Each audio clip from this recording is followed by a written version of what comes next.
Hi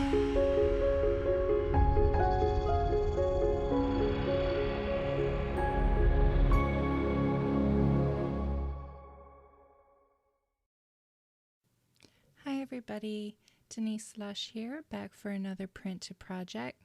Today I'm going to play with Gel Press's new gel plate. It is a puzzle piece for Autism Awareness. For this project I will be playing in my large dilutions journal, and I'll be using alcohol inks along with some stamps and some acrylic paint. So as you can see, I'm stamping onto my gel plate once there's alcohol ink on the gel plate, and then I am taking it and I'm stamping it into my journal. So I'm getting two uses out of this. I'm creating a print on my gel plate, and I'm also getting the print from the stamp on my journal. So once the alcohol ink has dried, I just take some paint and then I stamp it into my journal. And having these acrylic blocks from Joggles makes it so much easier to use your gel plate like a stamp. I love having them. So I'm going to continue the process of applying some alcohol ink to my gel plate, stamping into that, and then stamping into my journal, waiting for the alcohol ink to dry, and then applying paint on my gel plate to pull that print of alcohol ink off my gel plate and into my journal.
thanks so much for watching. I do hope you enjoyed this video, and don't forget to join me on Saturday where I will finish this layout in my journal.